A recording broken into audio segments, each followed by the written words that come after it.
tudo bem? Bom dia, boa tarde, boa noite. Eu não sei que horas o senhor está me assistindo nesse momento. Essa é a grande facilidade dos cursos online, né? A hora que dá, a gente vai lá.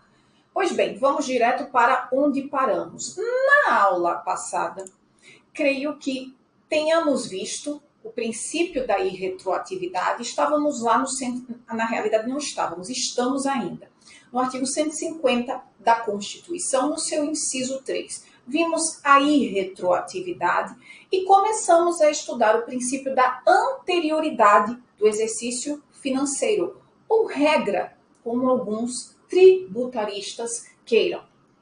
Pois bem, nós paramos exatamente aqui, na questão do benefício fiscal. Vimos o conteúdo do princípio da anterioridade do exercício financeiro, e aqui eu vou seguir chamando o princípio, porque é a nomenclatura, a expressão consagrada pela doutrina, ainda que alguns entendam que é uma regra, e que de fato é uma regra, mas enfim, princípio da anterioridade do exercício financeiro, e aqui eu adianto, na sua prova tanto faz, princípio ou regra. Se tratar do conteúdo direitinho, né, dizer que, olha, então o ente federativo não pode instituir um tributo e cobrar no mesmo exercício financeiro, tem que cobrar no exercício financeiro subsequente, está tudo certo. Contanto que chame de princípio ou regra. Pois bem, ficamos aqui em benefício fiscal. E aqui eu lembro que eu parei porque eu tenho uma historinha para contar para os senhores. Porque houve uma virada de jurisprudência por parte do Supremo Tribunal Federal. Por muito tempo, mais ou menos até meados de 2014, o Supremo Tribunal Federal entendia que redução ou extinção de benefício fiscal não se sujeitava à regra da anterioridade do exercício financeiro. E por quê? Porque tratava-se de um benefício fiscal. Como todo benefício fiscal ostenta uma característica de temporariedade, não havendo na sua redução ou extinção qualquer surpresa ao contribuinte. Então, o contribuinte estava lá, sujeito passivo de um determinado tributo, o Estado vinha, concedia isenção, ele estava ali no gozo do benefício fiscal, e depois o Estado pensava direitinho, via que não podia renunciar àquela receita e revogava o benefício. E isso poderia ser feito, essa cobrança poderia ser feita dentro do próprio exercício financeiro, seja mexendo numa alíquota, seja revogando uma isenção. Era isso que o Supremo entendia. Por quê? Porque não causava surpresa. Tratando-se de benefício fiscal que a todo tempo o Estado, por meio da sua política, pode revê-lo, não haveria surpresa para o contribuinte. E isso foi até mais ou menos meados de 2014, e especialmente quando a primeira turma, e depois a questão foi levada a plenário, a primeira turma do Supremo Tribunal Federal reviu esse posicionamento, percebendo que, olha, trata-se de um benefício fiscal, mas o contribuinte ele tem o direito de se planejar, de realizar o seu planejamento tributário.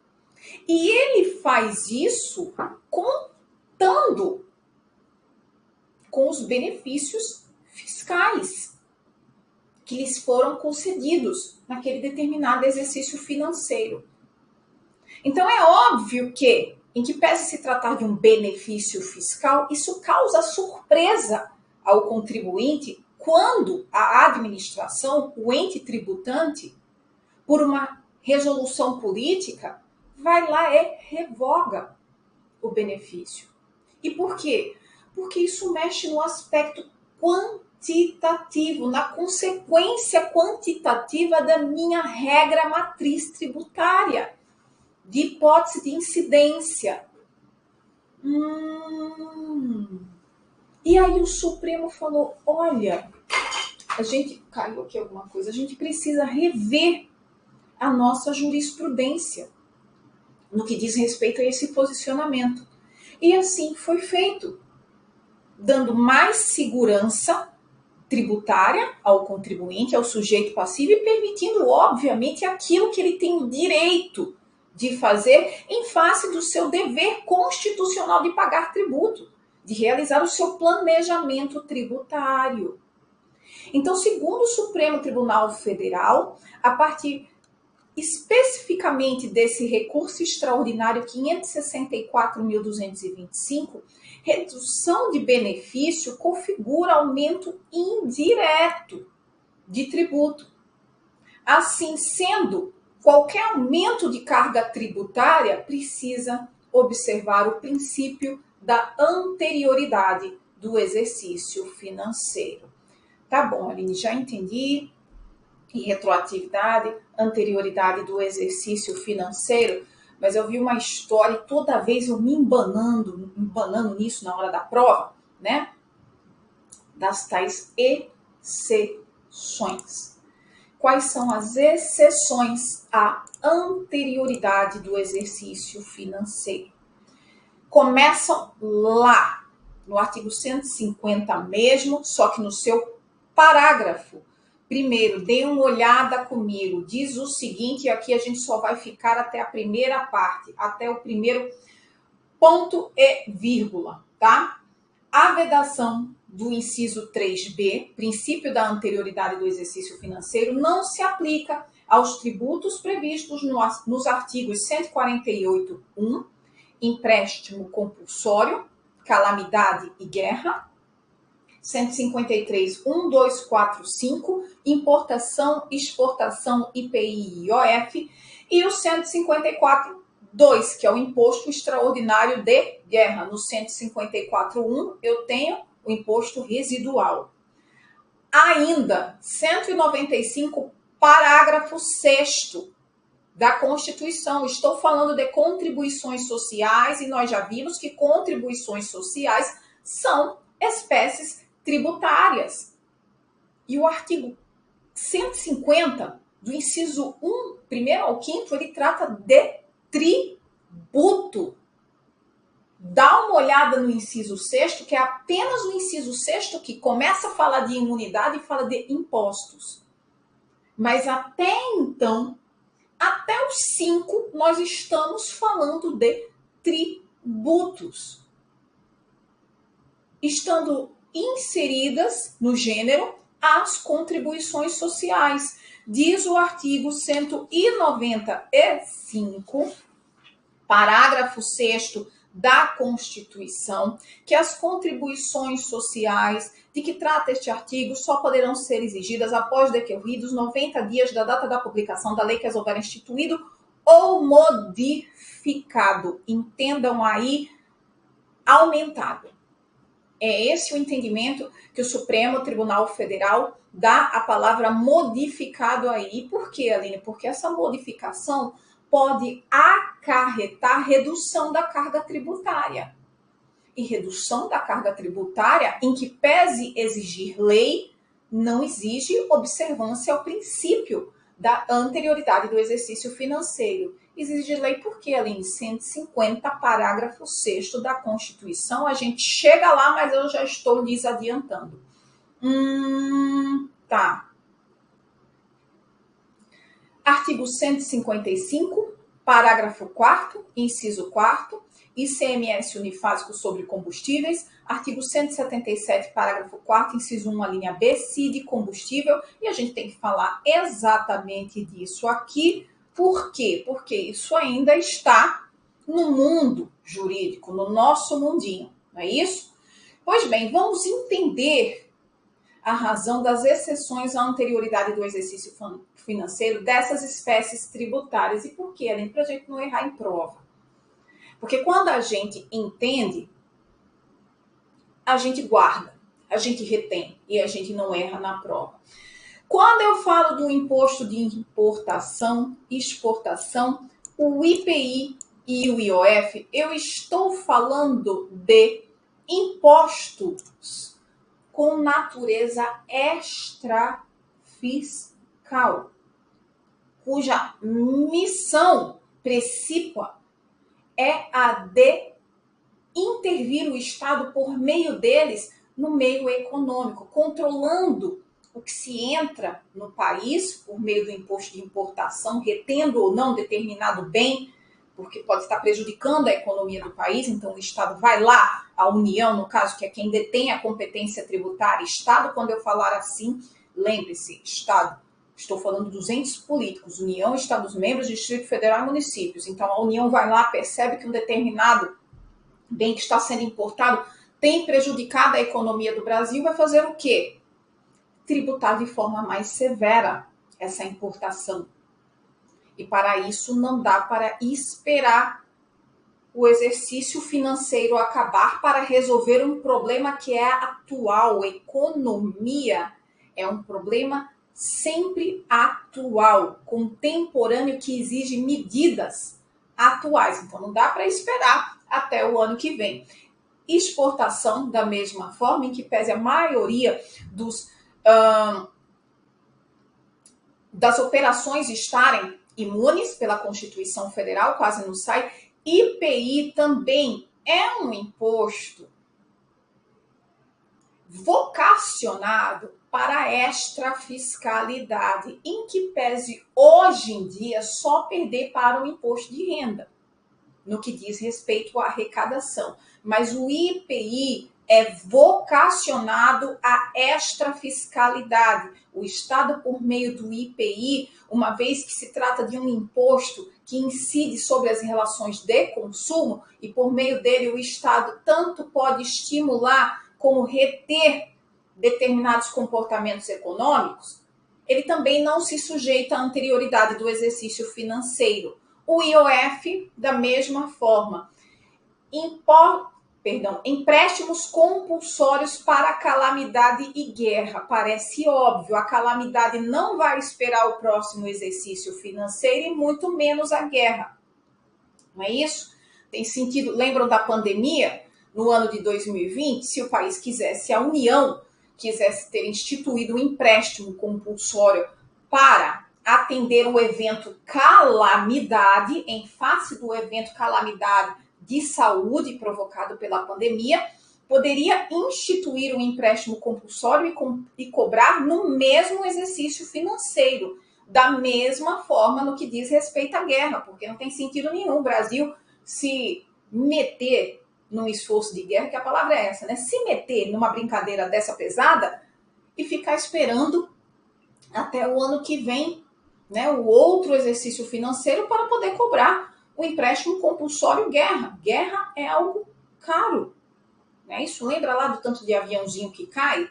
Né? Basta pensar quanto custa um aviãozinho daquele. Pois bem, é um evento caro e que muitas vezes necessita que o Estado basicamente se volte suas forças para proteger a sua soberania. E, infelizmente, no evento guerra, é por meio das armas.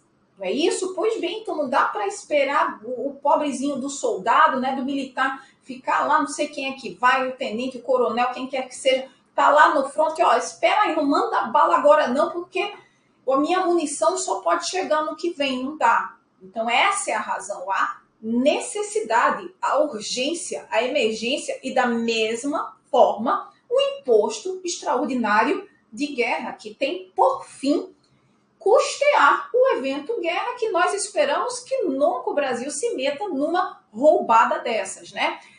Porque já deu, né? Já tem muita por aí, a gente tem que pedir a Deus, ao universo, ao que quer que o Senhor acredite, que as pessoas caiam em si, né? Porque eu acho que nada mais representa o atraso de um ser humano, a civilização, do que a violência. Mas, enfim, isso é papo para outra história, não para agora. 195, isso é história para outro papo, outro momento e não agora. Agora sim. 195, parágrafo 6º. Contribuições sociais. 90 dias. As contribuições sociais nunca, desde que o mundo é mundo, e para nós do meio jurídico, o mundo é mundo desde de 5 de outubro de 1988, as contribuições sociais, elas nunca se sujeitaram ao princípio da anterioridade do exercício financeiro. Então, se na sua prova tiver lá que as contribuições sociais se sujeitam também ao princípio da anterioridade do exercício financeiro, isso está errado. As contribuições sociais, desde 5 de outubro de 1988, se sujeitam apenas no que diz respeito à sua instituição e o seu aumento, em que pese lá no 195, parágrafo 6º, está escrito modificado como lemos, né? Mas aumento, e ali eu penso em aumento, sempre se sujeitaram ao prazo de 90 dias. Em verdade, trata-se de não uma exceção, mas uma regra própria, voltada às contribuições sociais. Há quem pense assim. Entretanto, se na sua prova vier perguntando se as contribuições sociais são exceções ao princípio da anterioridade do exercício financeiro, sim, sempre foram, não tem novidade nenhuma. 90 dias e pode cobrar, inclusive, o aumento. Antes das contribuições especiais, 155, agora sim, contribuições especiais. Antes da gente ir lá, a gente vai falar do 155, parágrafo 4º, inciso 4, que fala do ICMS unifásico sobre combustíveis, exatamente por meio da característica de extrafiscalidade que ostenta essa cobrança de ICMS, uma vez que incide sobre combustíveis, ou seja, um bem relevantíssimo para a economia, petróleo.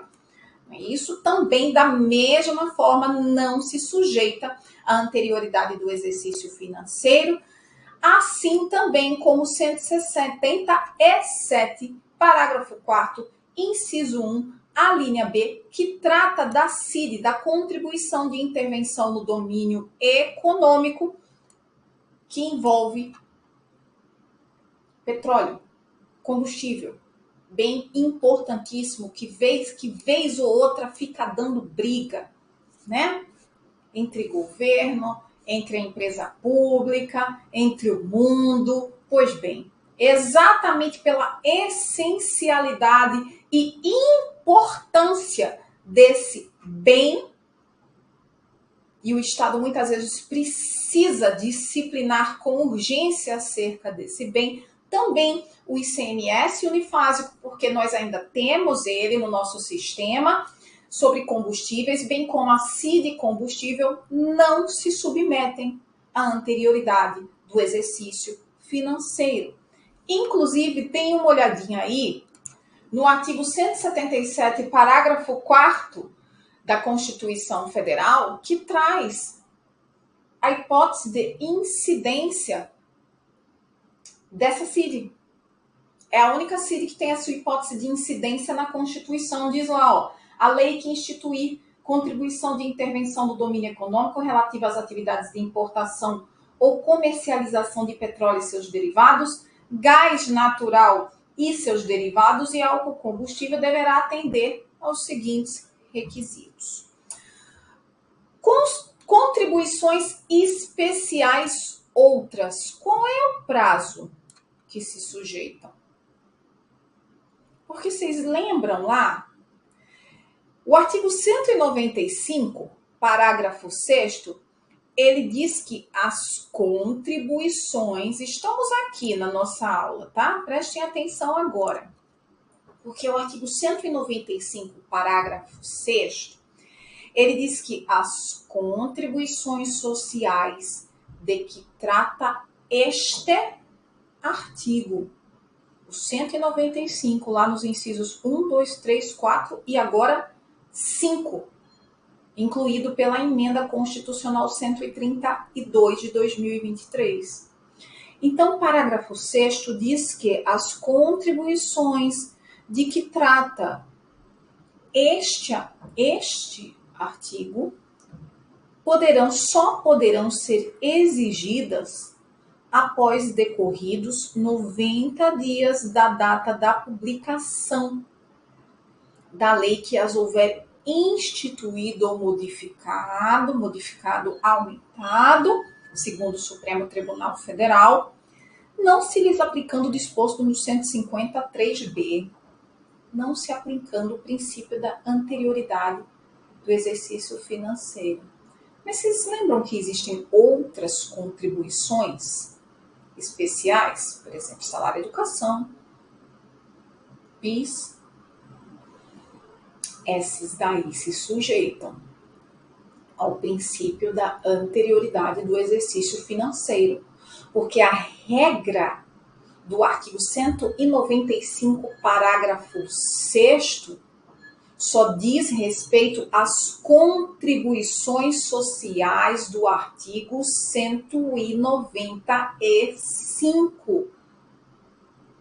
As demais contribuições, volta lá, COSIP, por exemplo, vai se sujeitar ao princípio da anterioridade do exercício financeiro. CID, em regra, da mesma forma, que são outras contribuições lá do 149. Então, tenham bastante atenção a isso, porque eu já vi isso ser questionado em prova subjetiva. Todas as contribuições se sujeitam ao 195, parágrafo 6º? A resposta está lá, óbvia. Mas quando a gente não domina a matéria, não entende bem a matéria, especialmente do que diz respeito às contribuições que estão lá no 149, a gente dá uma viajada desnecessária.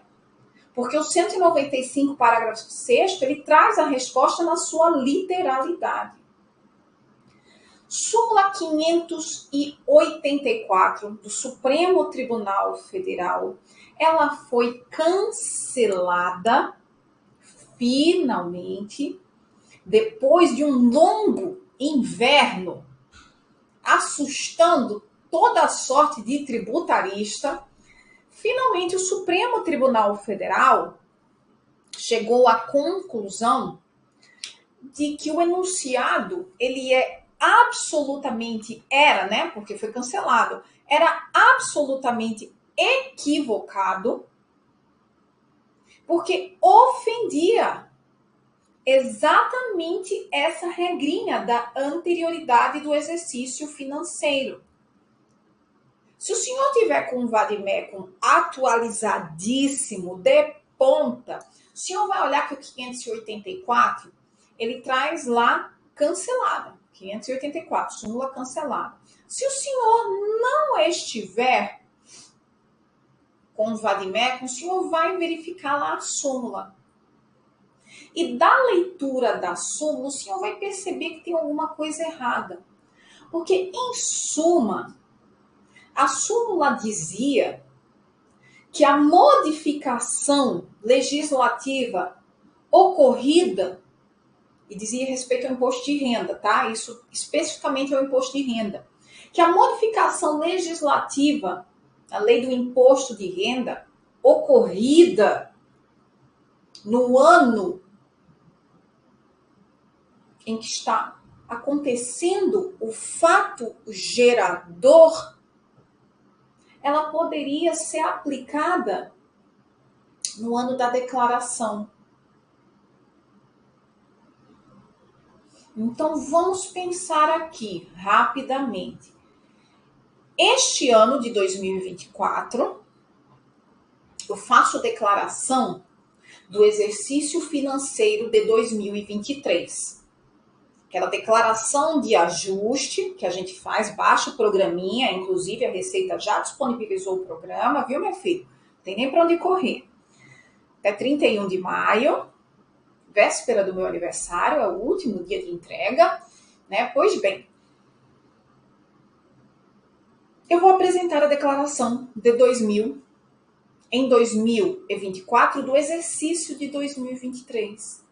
De 1º de janeiro de 2023 a 31 de janeiro de 2023, que é quando se aperfeiçoa o fato gerador do imposto de renda conforme a legislação. 31 de janeiro de 2023, consolidação de todas as rendas, fato gerador do imposto de renda, que você vai ter que declarar agora, até 31 de maio de 2024.